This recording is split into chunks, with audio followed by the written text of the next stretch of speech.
মানুষ শুধু হতাশা তাদের জীবনে। হতাশা যেন কাটছেই না, হতাশা যেন তাদের পিছু ছাড়ছেই না। ছাড়বে কিভাবে বলেন? আমরা কি করি? দুনিয়ার মানুষের কাছে চাই সবসময়। কি বলি? ধরেন যদি কারো ভাই থাকে, কারো বোন থাকে, কারো পরিচিত জন থাকে যার অনেক টাকা পয়সা আছে, তাদের কাছে চাই। তাদের কাছে চাইলে তারা কি করে? ৫০০ টাকা, ১০০০ টাকা হয়তো বা আপনাকে দিল, তাই না?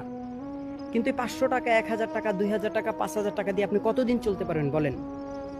৫ দিন, ৭ দিন, ১ সপ্তাহ, ১ মাস, এর বেশি তো আর না।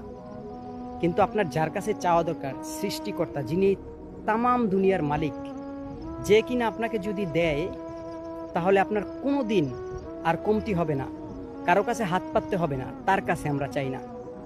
আমরা চাই দুনিয়ার মানুষের কাছে। আমরা বোকার রাজ্যে বসবাস করি। আমরা আল্লাহ তাআলার কাছে যদি চাই, সৃষ্টিকর্তার কাছে যদি চাই, তিনি আমাদেরকে এমনভাবে দিবে, পৃথিবী পৃথিবীতে যতদিন বেঁচে থাকবেন আপনার কোনোদিন আর অভাব হবে না। কিন্তু আমরা সেটা চাই না। আমরা কি করি? মানুষের কাছে চাই, আল্লাহ তাআলার কাছে চান। আজকে জুম্মার দিন কে কে নামাজ পড়তে গেছেন বলেন? অনেকে বাসায় থাকার পরেও নামাজ পড়তে যান না। আল্লাহ তাআলার কাছে চান, এমনভাবে চান যেন আপনাদেরকে ফেরত না দিতে পারে। আমি কিন্তু সবসময় যে কোনো কিছুতে হতাশ, কোনো কিছু আমার লাগলেই কারো কাছে চাই না, আল্লাহর কাছে চাই।